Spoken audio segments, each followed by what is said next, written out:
Sahabat Oase Rohani Katolik yang terkasih, apa kabar? Semoga semua dalam keadaan sehat, bahagia, serta dalam lindungan kasih Tuhan kita Yesus Kristus.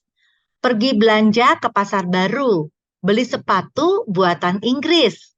Marilah giat sebagai pembaharu agar tetap berjiwa dinamis. Senang sekali saya Margaret Indriana dapat kembali menemani sahabat dalam acara kita Oase Rohani Katolik. Hari ini hari biasa ke-29. Aku ini milikmu, selamatkanlah aku, sebab aku mencari titahmu. Hadir bersama saya, Romo Vincentius Prastowo SDB, akrab disapa Romo Pras. Selamat datang Romo Pras, apa kabar? Baik, terima kasih Magri atas kesempatan yang diberikan. Baik, teman-teman, rekan-rekan Oase Rohani dimanapun berada, salam sehat selalu. Terima kasih Romo yang sudah meluangkan waktu untuk memberikan inspirasi untuk kami semua. Sahabat Oase Rohani Katolik yang terkasih, marilah kita memulai acara Oase Rohani Katolik ini dengan doa pembuka yang akan dipimpin oleh Romo Pras. Kami persilakan Romo. Baik, mari teman-teman Oase Rohani dimanapun berada, kita mulai renungan kita pada hari ini dengan mohon penerangan Roh Kudus. Dalam nama Bapa dan Putra dan Roh Kudus. Amin. Amin. Allah yang Maha Kuasa dan Maha Rahim, kami mengucap syukur atas anugerah rahmat kehidupan yang masih kami terima sampai dengan saat ini. Terima kasih pula untuk rahmat panggilan hidup yang juga kami terima berkat rahmat pembaptisan yang kami terima. Kami mohon terang Roh Kudus-Mu supaya kami pada hari ini sungguh-sungguh tambah mengerti akan maksud dan bimbingan-Mu lewat bacaan-bacaan yang akan kami renungkan. Nama-Mu kami muliakan, kini dan sepanjang masa. Amin. Amin. Dalam nama Bapa dan Putra dan Roh Kudus. Amin. Amin. Baiklah, terima kasih Romo, sahabat Oase Rohani Katolik yang terkasih. Marilah pada kesempatan ini saya akan membacakan bacaan dari surat Rasul Paulus kepada jemaat di Roma, bab 7 ayat 18 sampai ayat 25a. Sebab aku tahu bahwa di dalam aku, yaitu di dalam aku sebagai manusia, tidak ada sesuatu yang baik. Sebab kehendak memang ada di dalam aku, tetapi bukan hal berbuat apa yang baik. Sebab bukan apa yang aku kehendaki, yaitu yang baik yang aku perbuat, melainkan apa yang tidak aku kehendaki, yaitu yang jahat yang aku perbuat. Jadi, jika aku berbuat apa yang tidak aku kehendaki, maka bukan lagi aku yang memperbuatnya, tetapi dosa yang diam di dalam aku. Demikianlah aku dapati hukum ini. Jika aku menghendaki berbuat apa yang baik, yang jahat itu ada padaku. Sebab di dalam batinku aku suka akan hukum Allah. Tetapi di dalam anggota-anggota tubuhku aku melihat hukum lain yang berjuang melawan hukum akal budiku dan membuat aku menjadi tawanan hukum dosa yang ada di dalam anggota-anggota tubuhku. Aku manusia celaka. Siapakah yang akan melepaskan aku dari tubuh maut ini? Syukur kepada Allah oleh Yesus Kristus Tuhan kita. Demikianlah sabda Tuhan. Syukur kepada Allah. Sahabat Oase Rohani Katolik yang terkasih, marilah kita menyiapkan hati untuk mendengarkan bacaan Injil yang akan dibawakan oleh Romo Pras. Haleluya, haleluya. Haleluya. Aku bersyukur kepadamu Bapa, Tuhan langit dan bumi, sebab misteri kerajaan kau nyatakan kepada orang kecil. Haleluya. Haleluya, haleluya. Haleluya. Tuhan bersamamu. Dan bersama rohmu. Inilah Injil suci menurut Lukas. Dimuliakanlah Tuhan. Pada suatu ketika Yesus bersabda kepada orang banyak, "Apabila kalian melihat awan naik di sebelah barat, segera kalian berkata, akan datang hujan." Dan hal itu memang terjadi. Dan apabila kalian melihat angin selatan bertiup, maka kalian berkata, hari akan panas terik. Dan hal itu memang terjadi. Hai orang-orang munafik, kalian tahu menilai gelagat bumi dan langit. Tetapi mengapa tidak dapat menilai zaman ini? Dan mengapa engkau tidak memutuskan sendiri apa yang benar? Jika engkau dengan lawanmu pergi menghadap penguasa, berusahalah berdamai dengan dia selama di tengah jalan. Jangan sampai ia menyeret engkau kepada hakim, dan hakim menyerahkan engkau kepada pembantunya, dan pembantu itu melemparkan engkau ke dalam penjara. Aku berkata kepadamu, engkau tak akan keluar dari sana sebelum melunasi hutangmu. Demikianlah sabda Tuhan. Terpujilah Terpujilah Kristus. Kristus. Sahabat Oase Rohani Katolik yang terkasih, marilah kita mendengarkan renungan yang akan disampaikan oleh Romo Pras. Romo Pras dari bacaan yang pertama tadi, inspirasi apa yang ingin Romo sampaikan untuk Margaret dan juga sahabat Oase Rohani Katolik dimanapun berada? Baik, terima kasih.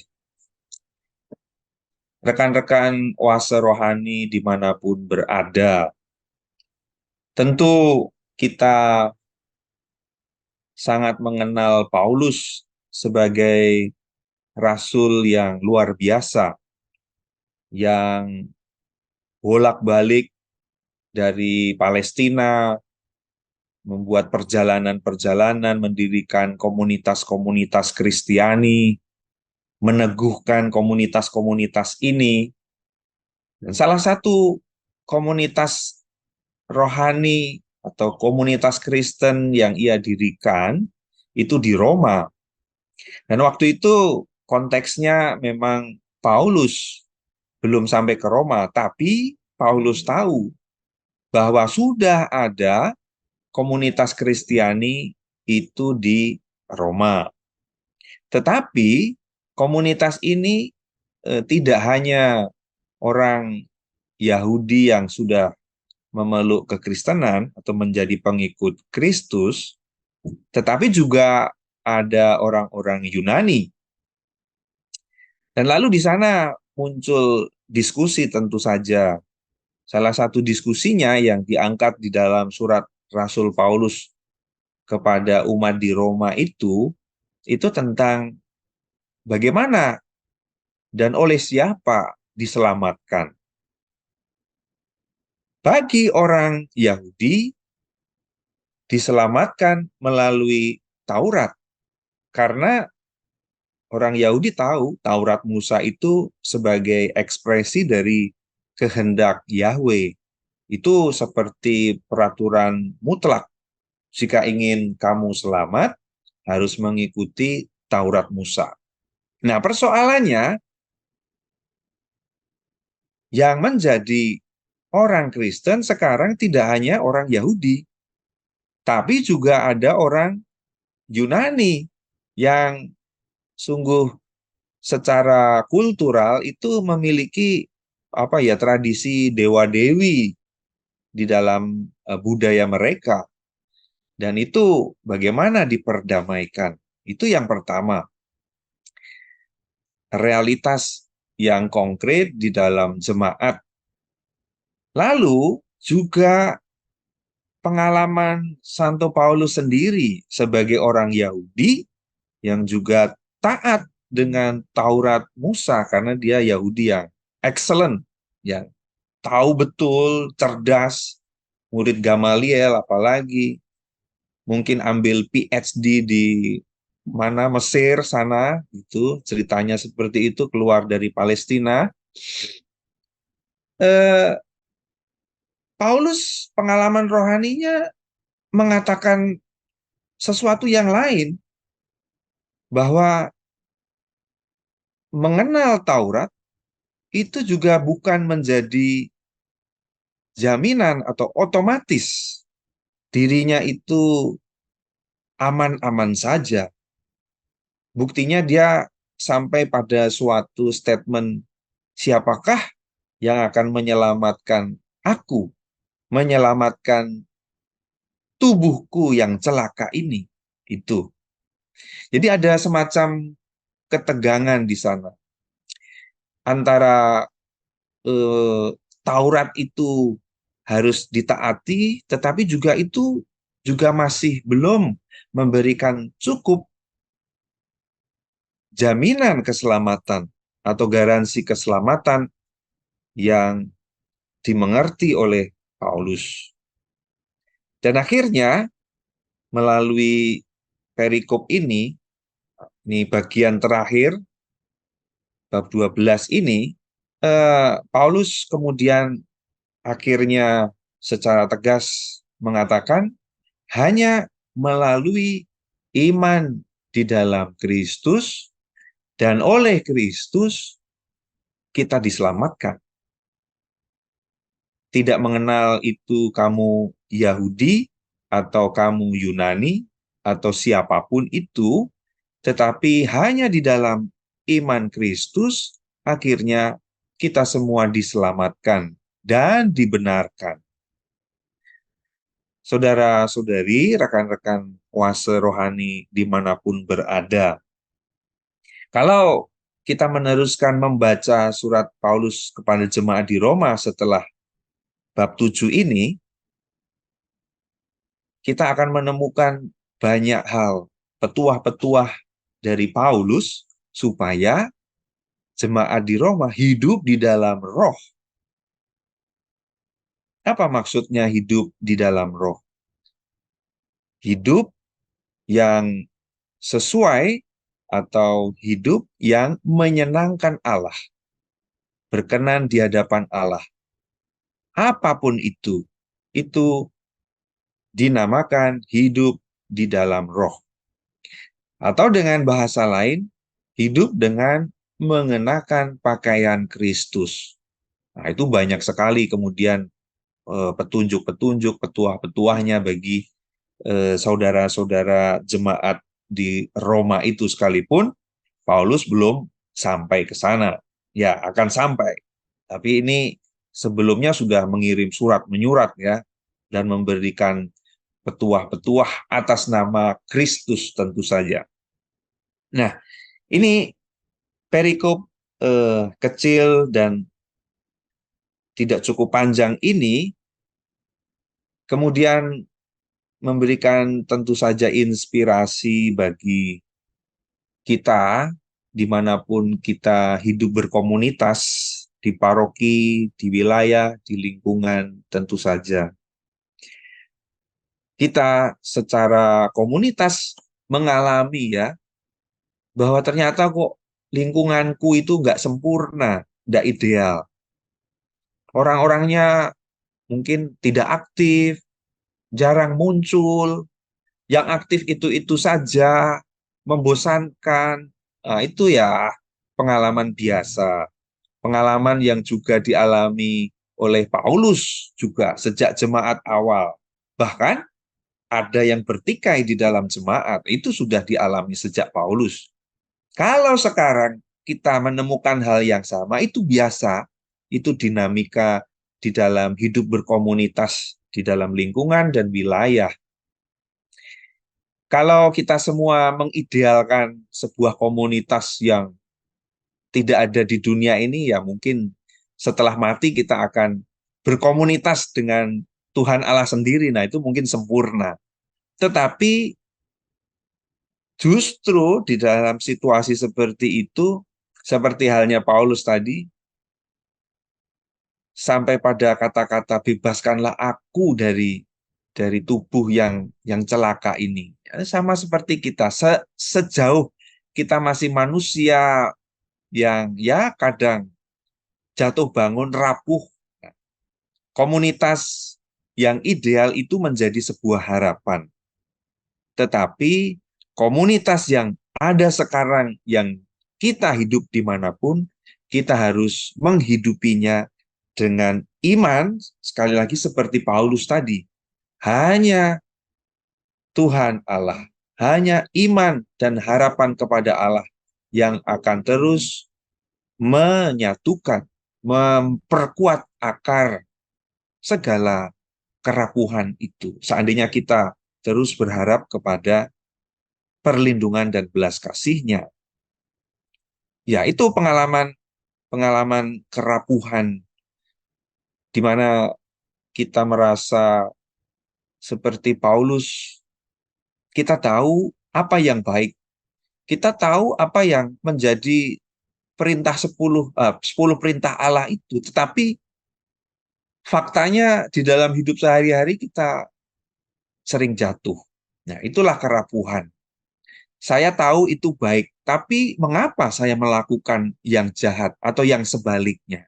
Nah, itu pengalaman pribadi, pengalaman iman kita, di dalam kehidupan pribadi kita, di dalam pengalaman hidup berkomunitas di keluarga, di wilayah, lingkungan, gereja. Nah, itu. Tetapi kembali, kita semua harus nempel kepada pokok anggur yang benar, supaya di dalam kerapuhan itu kita tetap mampu, tetap kuat, tetap diberikan pengharapan dan kekuatan.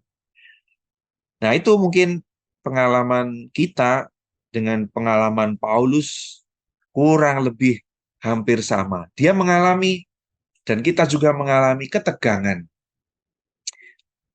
pertarungan, istilah boleh dikatakan, setiap hari dalam keputusan-keputusan kita antara yang baik dan yang jahat, yang seharusnya, yang sebenarnya kita tahu, tapi realitasnya kita tergerus atau terjerat kepada yang sebaliknya, sehingga sering kita karena kerapuhan kita bertindak melawan hukum kasih.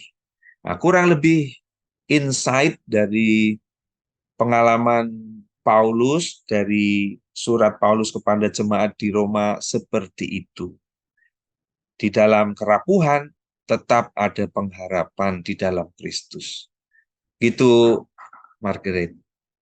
Baik, terima kasih Romo Pras yang sudah memberikan inspirasi kepada kami. Betul yang tadi Romo sampaikan, sebagai manusia terkadang tadi karena Tuhan memberikan kehendak bebas kepada kita pada saat kita pulang kerja, kemudian kita harus berkomunitas dengan lingkungan, tugas-tugas kur dan sebagainya.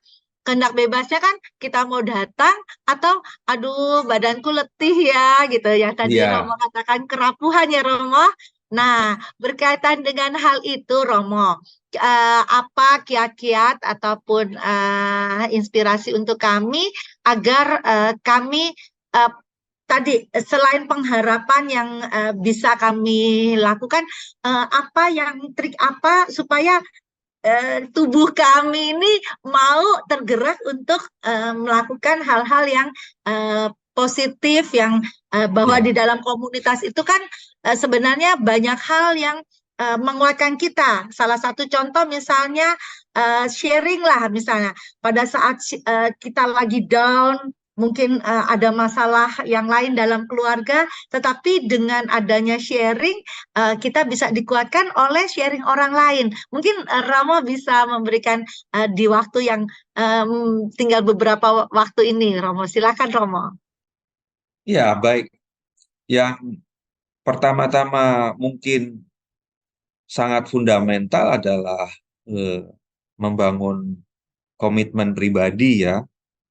Artinya Bapak Ibu dan teman-teman Oase Rohani itu juga jangan sampai terlalu banyak kegiatan gitu. Artinya sampai melupakan keluarga, anak dan istri atau suami itu juga tidak bijaksana juga. Itu seperti bunuh diri. Tetapi mungkin lebih seperti membangun komitmen, mungkin mulai sejak awal tahun yang baru, mungkin membangun komitmen prioritas-prioritas kegiatan lingkungan dan paroki mana yang aku prioritaskan, yang menjadi utama. Itu yang pertama-tama perlu dibangun. Karena berkomunitas itu adalah esensi dari kita menjadi gereja. Kita disebut gereja, gereja bukan bangunan ya, tapi orang-orang yang dipanggil oleh Kristus untuk bersekutu. Nah, itu juga namanya bersekutu harus kumpul. Yang utama adalah hari Minggu, tapi juga di antara Senin dan Sabtu itu kan juga ada kegiatan-kegiatan doa, rosario, atau apa, begitu. Jadi, di antara banyak kegiatan itu, ya pilihlah setiap orang menurut apa namanya kemampuannya, apalagi di lingkungan perkotaan tentu saja banyak kegiatan. Tapi jangan lupa kalau tidak dibuat komitmen dan prioritas, pasti kita 1 tahun itu seperti kok lewat begitu saja. Tidak ada goals yang saya capai. Saya di lingkungan juga suam-suam kuku, di paroki juga bawaannya marah-marah terus, pelayanan juga hitung-hitungan.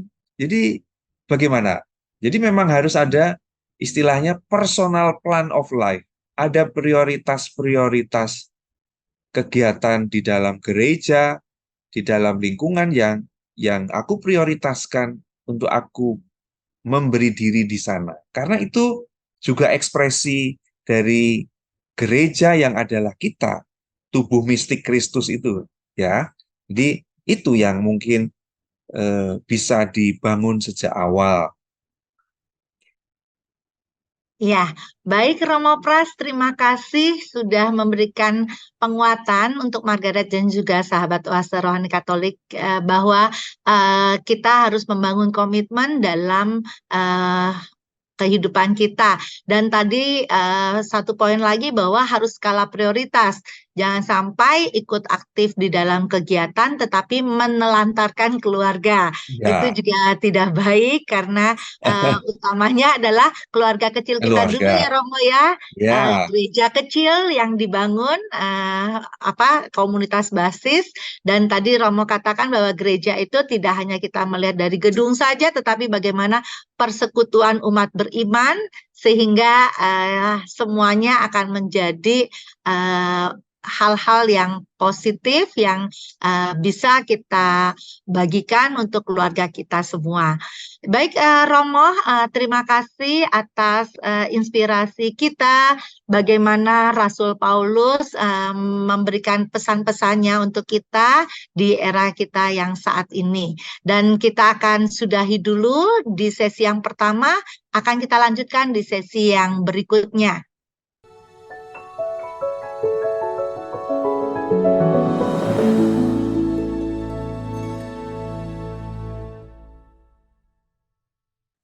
Sahabat Oase Rohani Katolik yang terkasih, masih bersama kami, Romo Pras dan Margaret.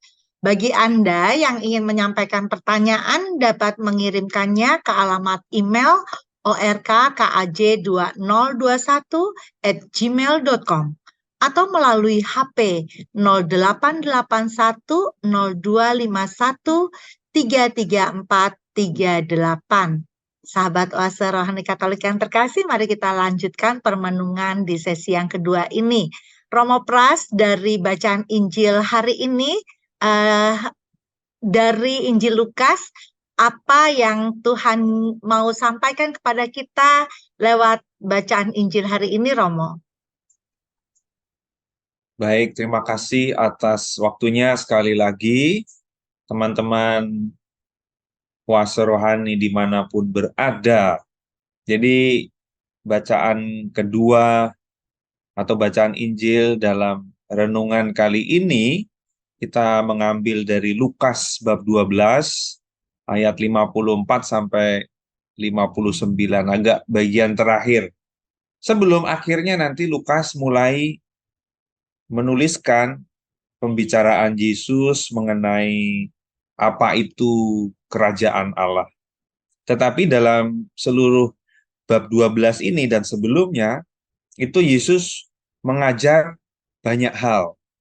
Jadi bicara soal hal berdoa, bicara soal pelita tubuh, bicara soal siapa yang berbahagia, harus waspada, bicara soal orang kaya yang bodoh, bicara soal supaya jangan khawatir, dan itu konteksnya dia bicara kepada orang banyak, kadang-kadang dia loncat kepada murid-muridnya, dan yang jelas musuh utamanya adalah orang Farisi dan ahli-ahli Taurat yang selalu mengikuti dia, mengintai, menjebak dia dengan pertanyaan-pertanyaan jebakan itu supaya Yesus bisa disingkirkan tentu saja.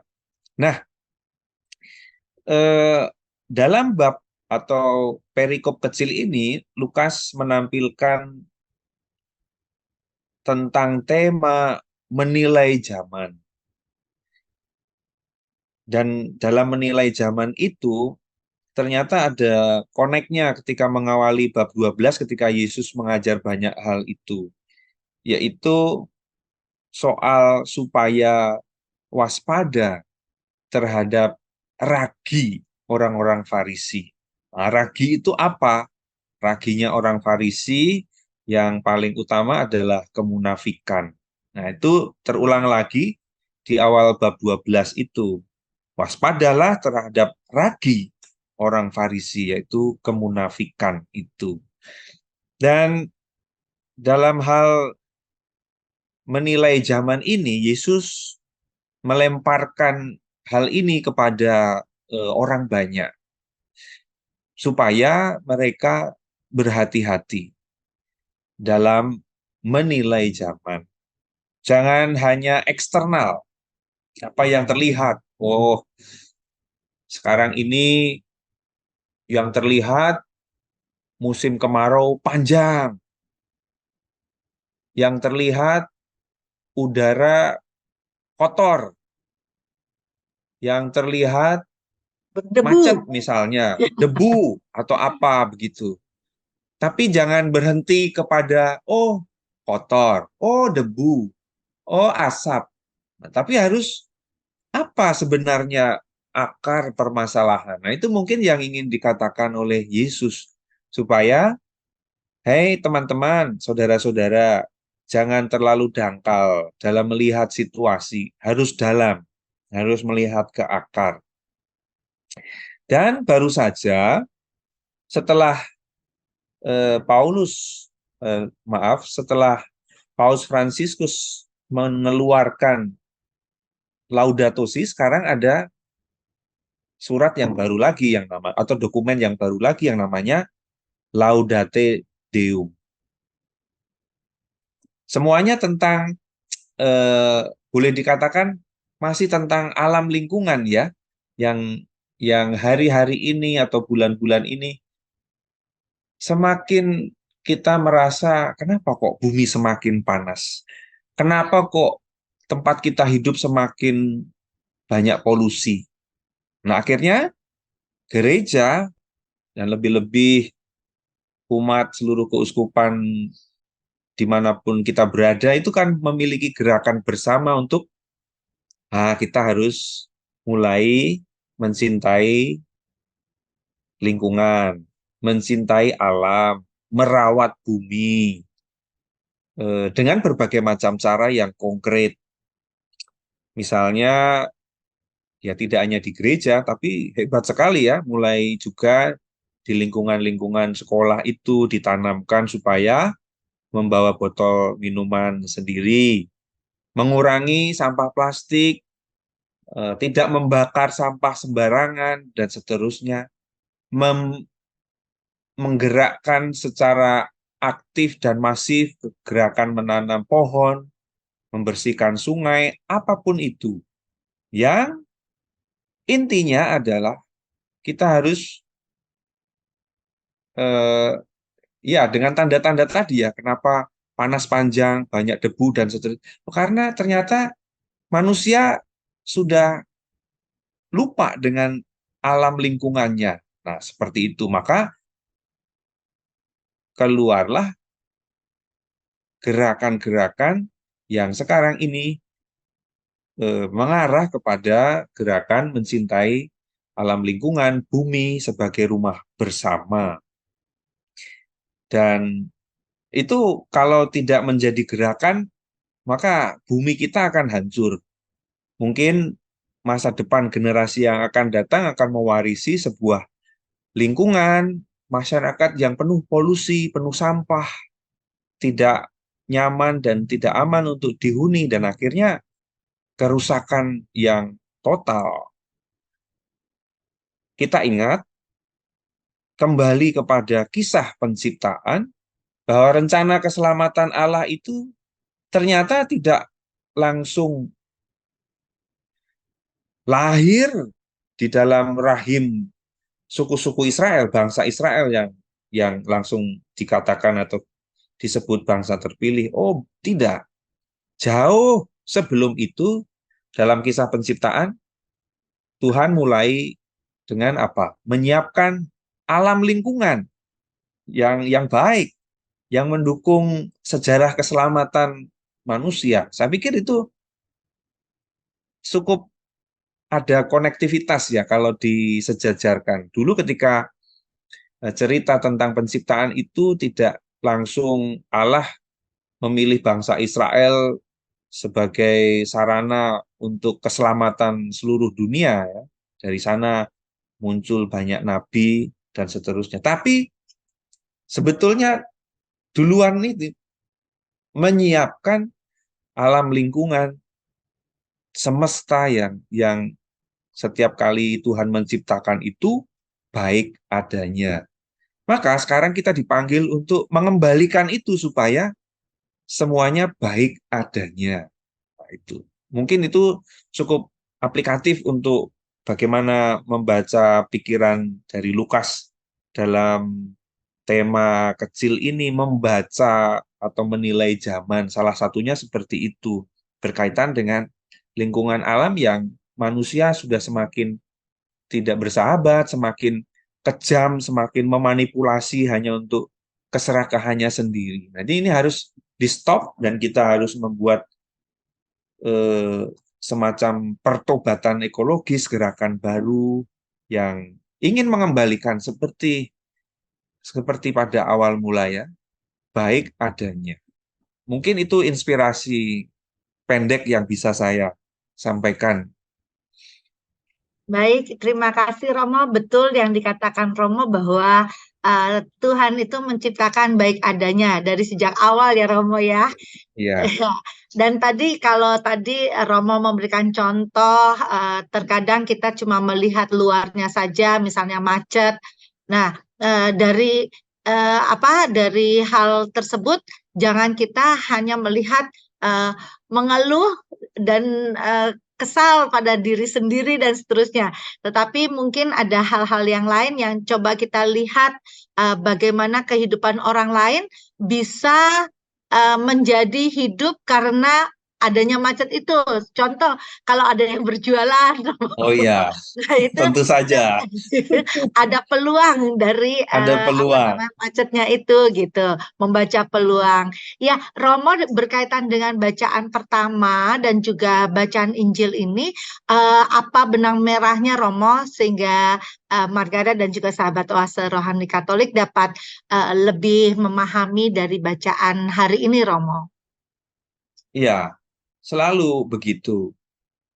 Untuk masuk atau sinkron dengan rencana keselamatan Allah, maka manusia dengan akal budinya yang Tuhan berikan harus selalu mencari selalu titah Tuhan seperti antifon pembukaan tadi. Tentu saja titah Tuhan itu tidak seperti 10 perintah Allah ya, frase-frase yang sangat kaku, tapi sebenarnya sangat